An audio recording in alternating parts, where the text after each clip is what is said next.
Hello everyone and welcome to this week's Hangout.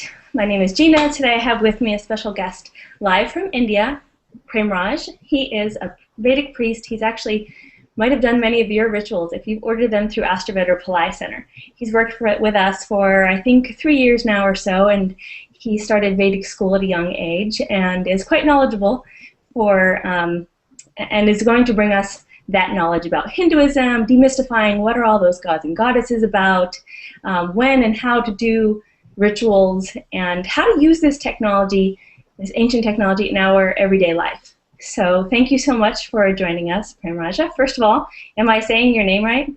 Yes. Okay, great.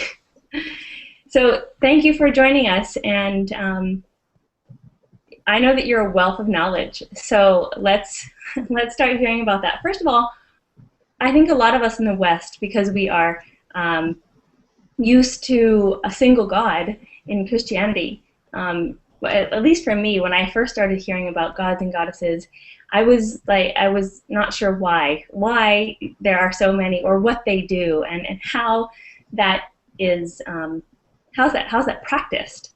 So maybe you can tell us a little bit first about what is Hinduism and how do all these gods and gods work into the equation. Yes, sure. First of all, thank you for giving me this opportunity, and I bow down to everybody present here and listening to this conversation present here at this Hangout.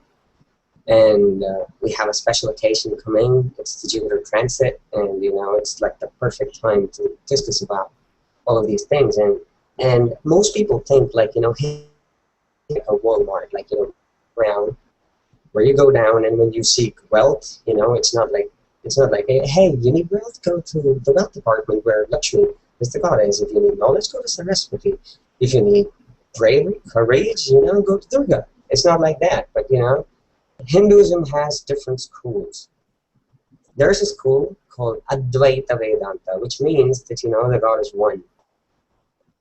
And it is being believed that, in the ancient times, the saints, wanted to break down everything simple. As what I'm trying to do now, I just try to keep things simple and not so at the master level, but, we're going to go to the beginner level, beginning stage. And, the sages, they just wanted to give the gods a human form. Is Lakshmi really a woman wearing all of those crowns and jewelries and stuff? Is it Lakshmi? Why Ganesha has an elephant face? What is the reason? What is the secret behind the elephant face? Who is Ganesha? The sages tried to just lead us. What is a religion? Religion is nothing but a path, a guidance for us to just, lead a happy, wealthy, and healthy life, and forget about the afterlife thing. We don't have to talk about it. But when you live, it's life. It's the visual thing, the thing.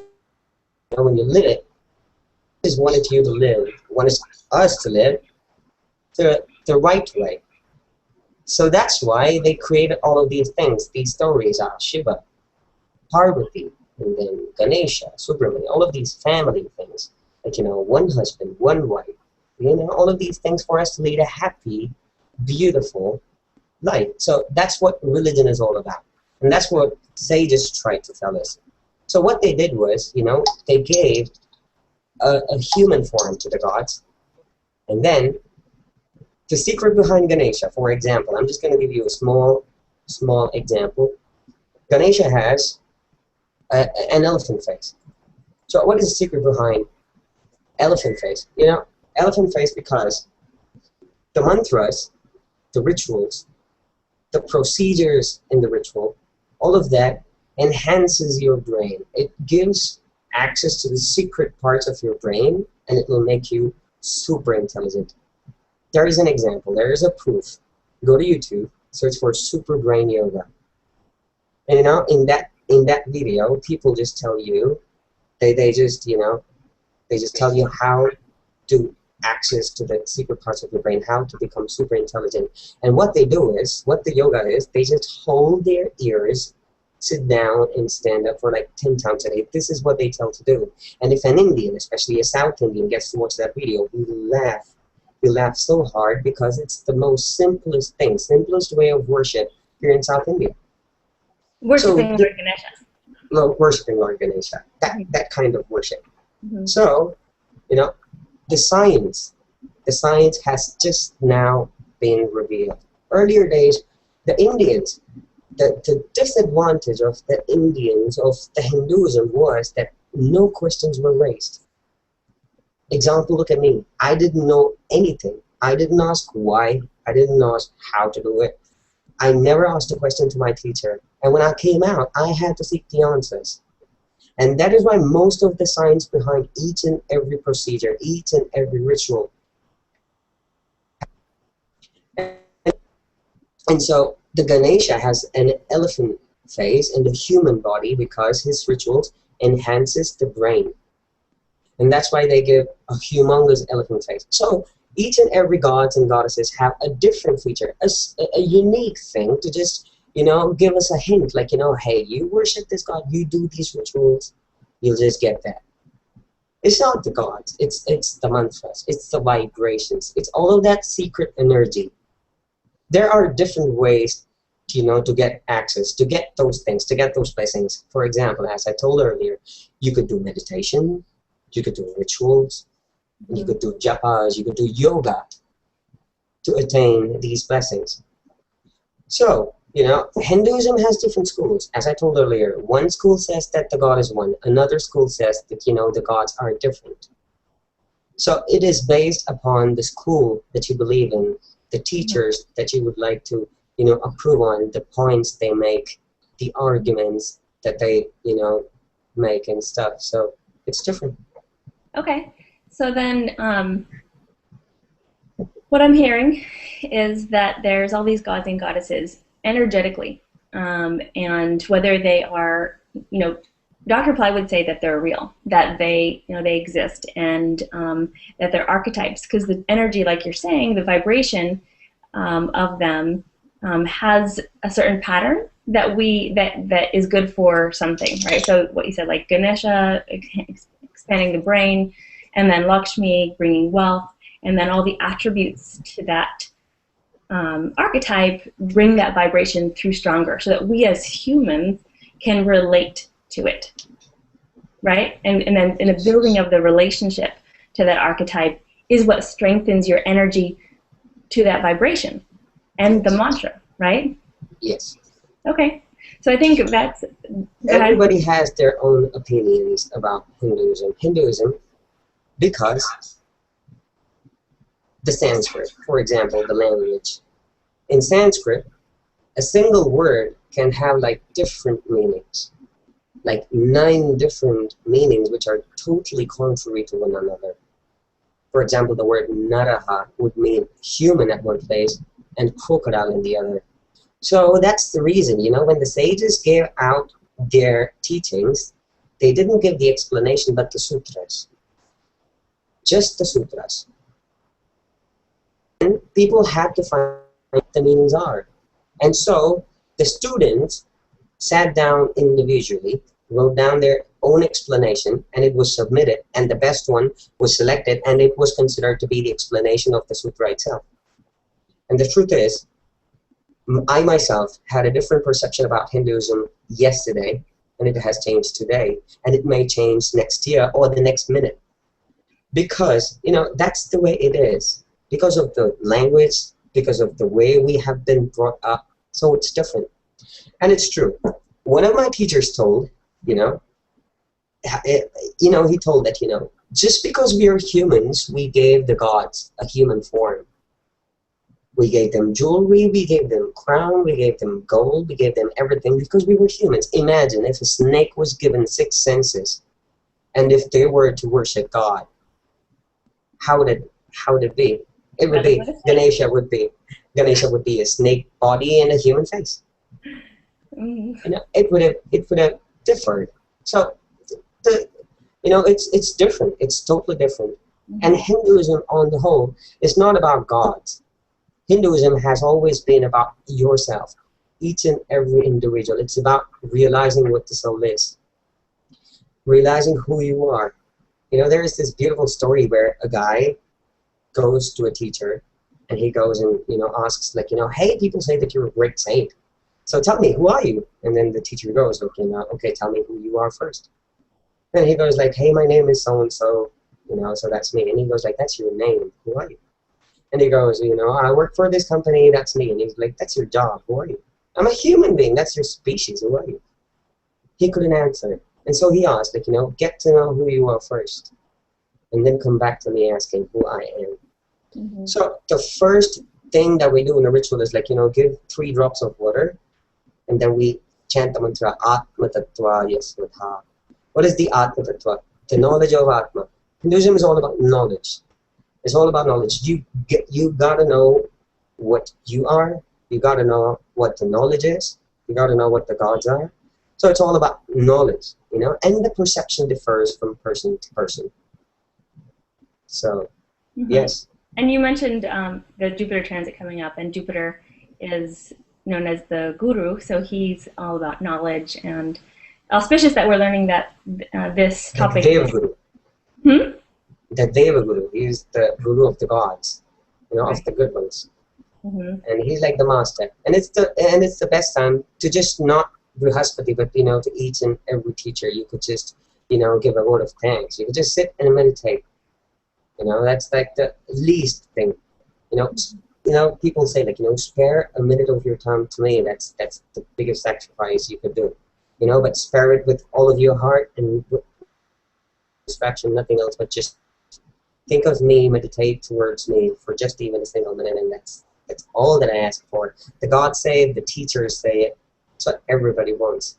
We could just sit and meditate towards our guru, Dr. Pillai. He's like trying to lead the humankind to the most easiest and to the most powerful way of life, and he deserves at least a minute of worship, especially on that day when it would bring magic into people's life. So I would say that is the least of worship we could do.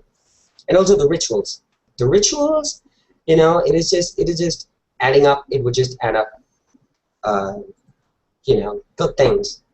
And the rituals are mostly about, bringing in good deeds, fortunes, to just, I would say to wipe the slate clean.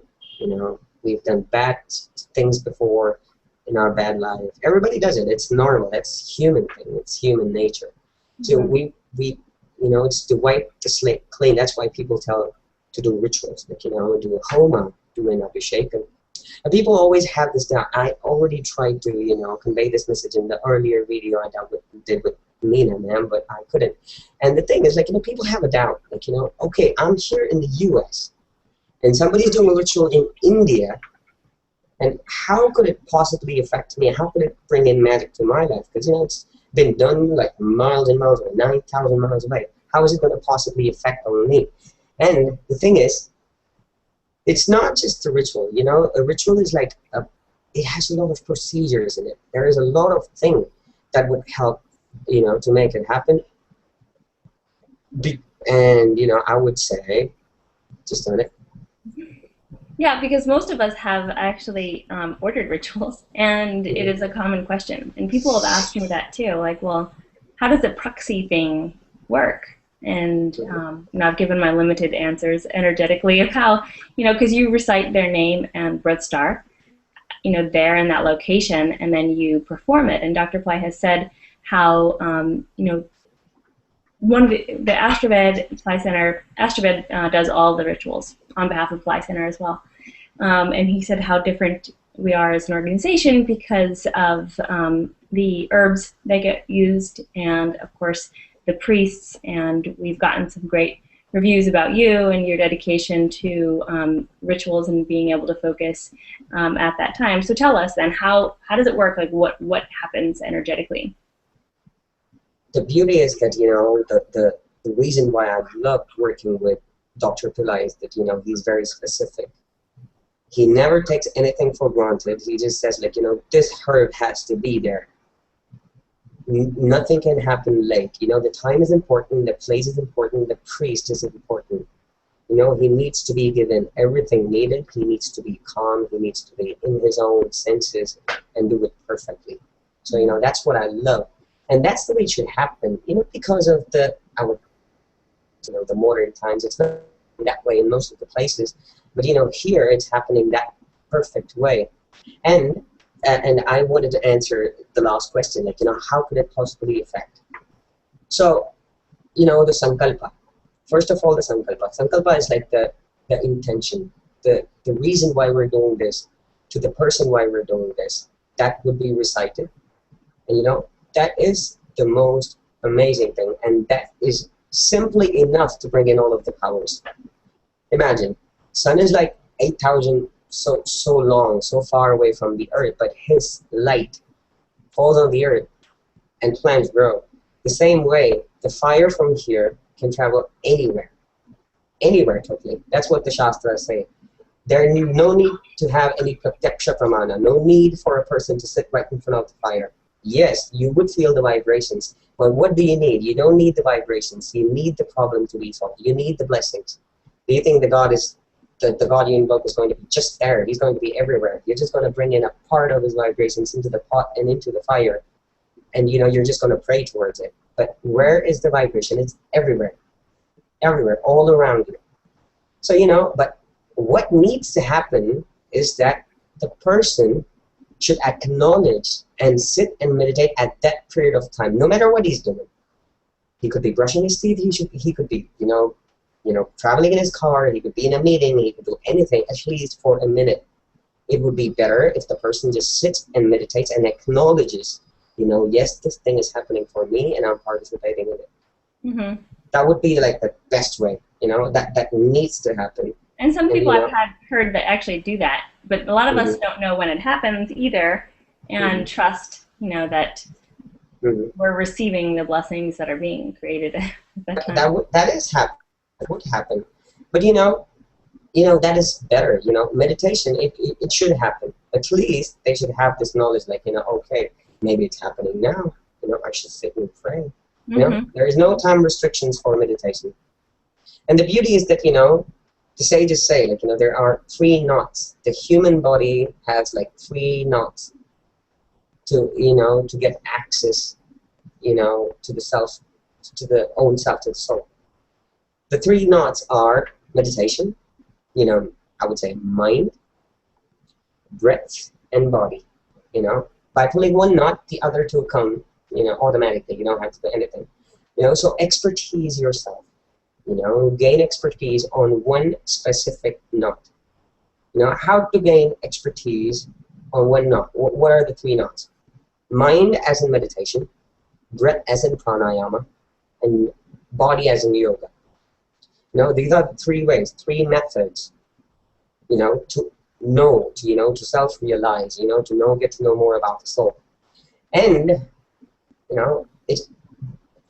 Pillai has taken the most hardest, the most subtle, it may sound easy, but, you need a lot of concentration, you need a lot of energy for this method, and he has taken meditation.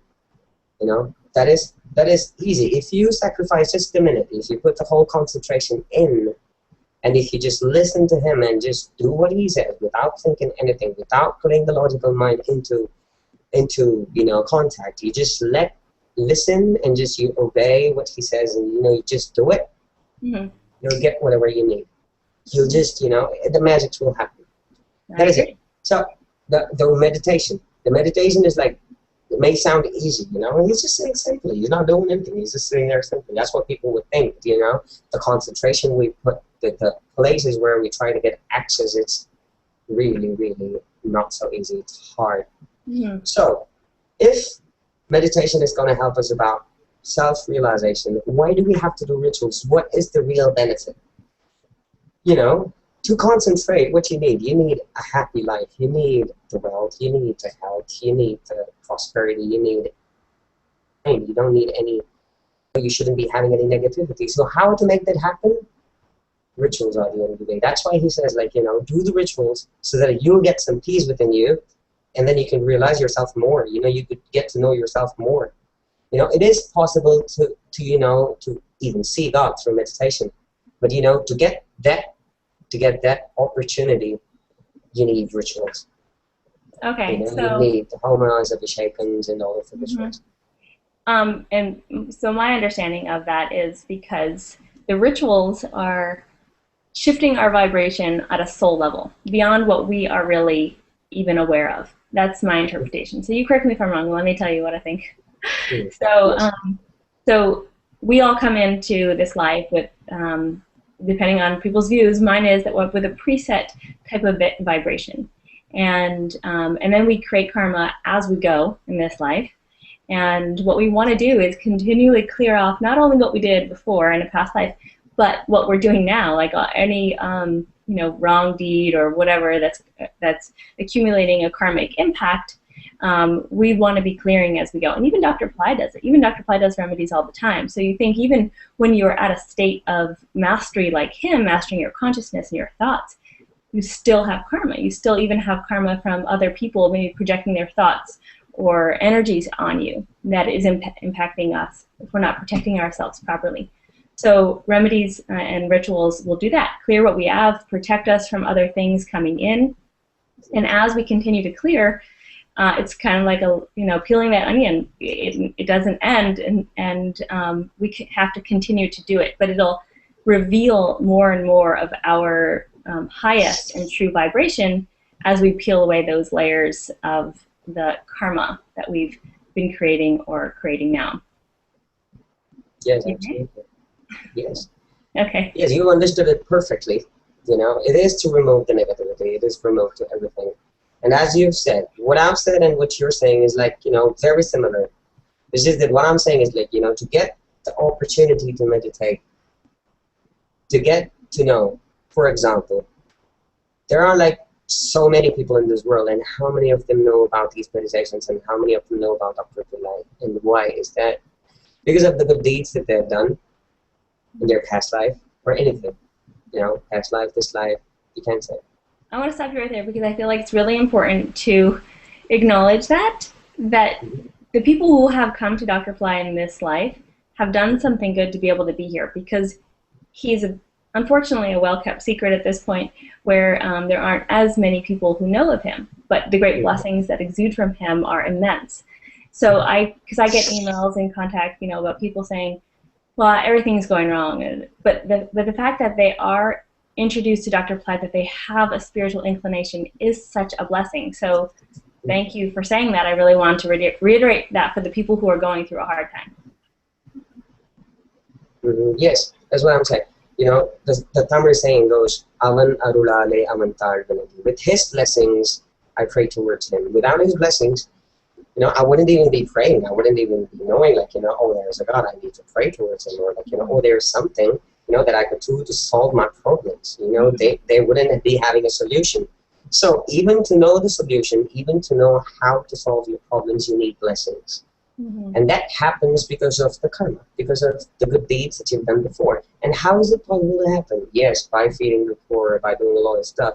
And, and in that category comes the rituals, comes the homas. What are homas? Homas is nothing but, thanking the nature, thanking the fire. Homa, just for people who aren't familiar with the terminology, is a fire ritual. Dr. Pillai Yes. has coined the term fire lab.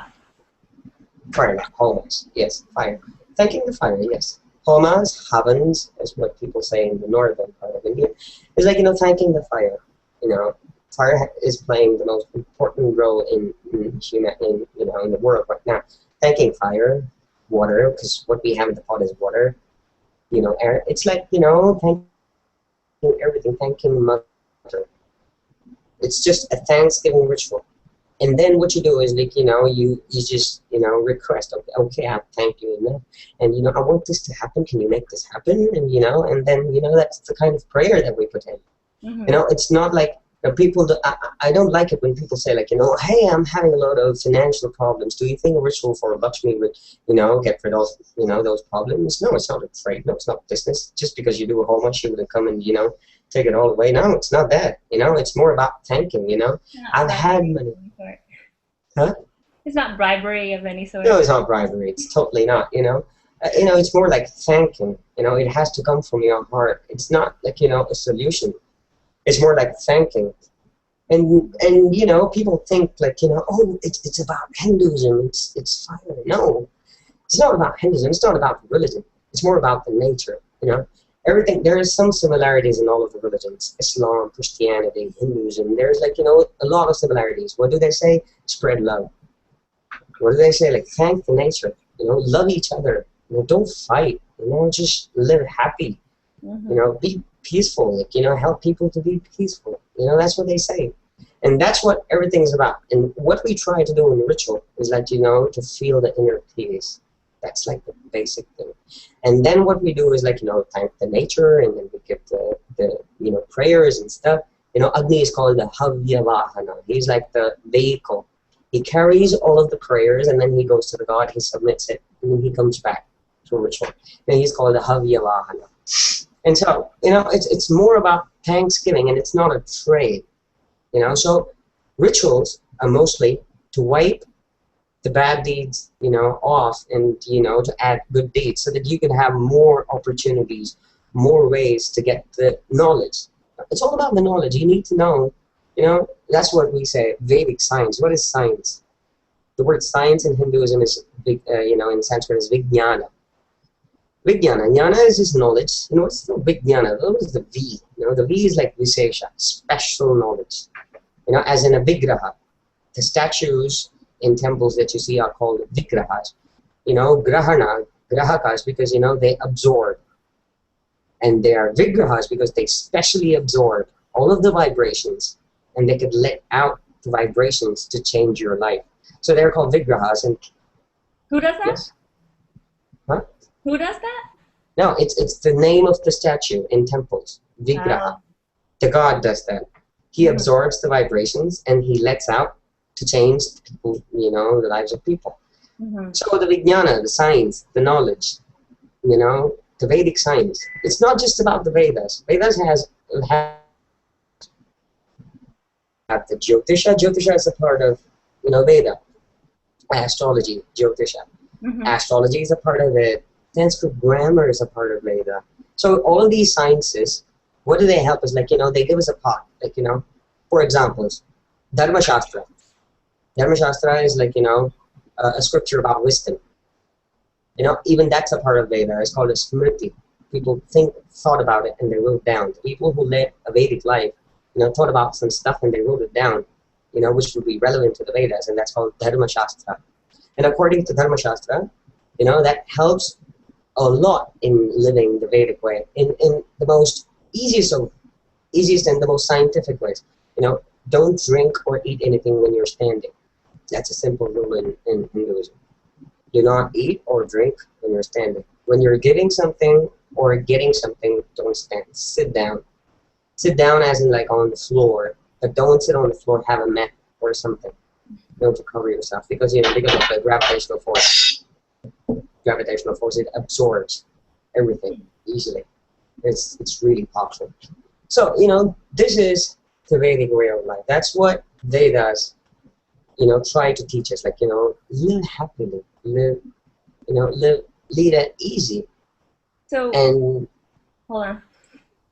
So Vedas, I know we're touching on a lot of topics really high level, and we will we'll bring you back to get a little more deeper into this. I tried to keep it in a very beginner stage, but I couldn't. No, that's great. Just real high level. So the Vedas are basically books of knowledge. Excuse me, books of knowledge. Excuse me. Scriptures that are used. Excuse me there. What are Vedas? Vedas are the breath of the God. That's what we believe in. Yasya nishvasitam Vedaha. He who exhaled the Vedas, you know, his words were agamas. Agamas are just, you know, scriptures about, you know, rituals. How to worship the God. It's a book. It's a big book about how to worship the God, what are the rituals, how to do an archana, how to do an abhisheka, and all of that stuff. That's agama. We believe that Shiva himself, you know, he exhaled the Vedas, and he spoke. He said, you know, it was his voice. It came out through his voice, the agamas. And the agamas are like, you know, it's not helpful in leading, you know, a normal life. It's more about the priest, you know. It it gives details about how a priest should live. You know, starting from brushing his teeth, eating, sleeping, everything. It deals about priests. It deals about Shivacharyas, who worships Shivas. So the exhale. How can the exhale of God, you know, come into books? So, you know, the sages, when they were meditating, you know, they heard some vibrations, and what they thought was like, you know, oh, I'm listening a lot of it, so I should just write it down. So they just scribbled it down on, you know, on a leaf, and they just threw it.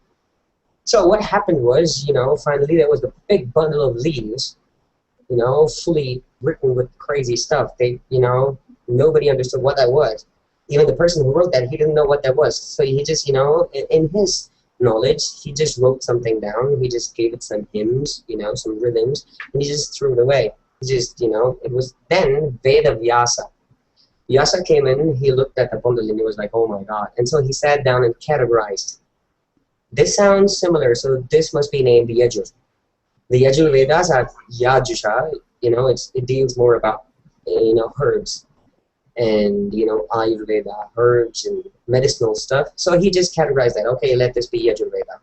And then this one dealt more about black magic and, you know, more about, you know, a lot of stuff. So he named that Atharvana Veda. And then one was like a song, you know, oh my God, this is like a song. So he kept the Vedas, and then people started learning it. And then they started to know, oh my God, there are more details about how to live, how to do stuff, how to stuff, and how was this world created. Everything was inside that. And then it took a long time to just decode it and, you know, to just decrypt all of those details and, you know, to get to know how it all happened. Even the K2 catastrophe is mentioned in one of the Vedas. It is called Nashadiya Sukta. What's the K2 catastrophe? You know, the biggest catastrophe in which the dinosaurs, you know, were all gone, and, you know, new species were formed, and, you know, great. So you know, it is mentioned in the Vedas. Nashadiya Sukta. Everything is mentioned, you know, and that is why I say the astrology, the Jyotisha is a part of Veda, because, you know, the Vedas even predicted some stuff that would happen in the future. You know, it is possible, you know, this thing would happen. So it predicted. So Vedas are not books. They were not written by humans. There is a school of people, there are a group of people in Hinduism who believe that Vedas were written by humans. But, you know, it's a very small group of people, you know. The main, you know, all of the schools, most of the schools believe that Vedam Apaurushayam, it was not written by a human, you know. It was blessed by the God himself. It was given to us. You know, it's the greatest boon. It was given by the God himself. It was just written down, you know. It was just coded by the sages and the Agamas and the other stuff. So Vedas are not books. I'm sorry. Thank you for correcting me. So it's getting late, so we're running out of time. So we're going to wrap it up now and also give away our free gift. So we're giving away a Fire Lab for someone who writes into Hangout at PillaiCenter.com in the body of the email or wherever. And whoever is number 8, who in terms of how I receive the emails, you will receive a free gift of a Fire Lab, and we'll send you all the details of how you can participate in that. So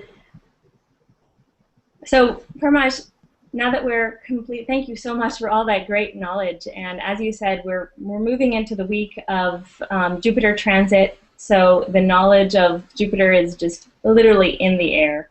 And you have given us a taste of Hinduism, the Vedic sciences, and how to use this in meditation and rituals that we can do ourselves. I would love for you to come back, if you would, and give us deeper explanation into mantras. A lot of people always ask about mantras and pronunciation and when to use them, and we could have you back and do that. Of course, anyone listening, please write in and say what else you'd like to hear from him. We have a unique opportunity to tap into the mind of of a priest who speaks great English and has worked with us and Dr. Pillai. So please write in, let us know what you'd like to see in future Hangouts, and we will go ahead and schedule those. So I know you have, would you lead us in a hymn or a prayer to end the Hangout? Yep, sure. Okay. Okay, so let's just, relax yourself, close your eyes, and it's the perfect time to just spread love. So please close your eyes. Om Sahana Vavatu Sahano Bhunaktu Sahaviryam Karavavahai Tejasvinavadhitamastu ma vidvishavahai. Om Shanti Shanti Shanti. Asato mam sadgamaya tamaso mam jyotirgamaya matangamaya. Om Shanti Shanti.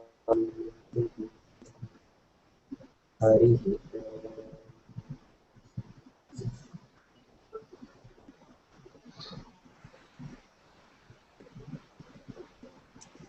Thank you very much. Okay, so thank you for joining us. Thank you everyone who tuned in live, and I will be responding via email to the winner of the Fire Lab.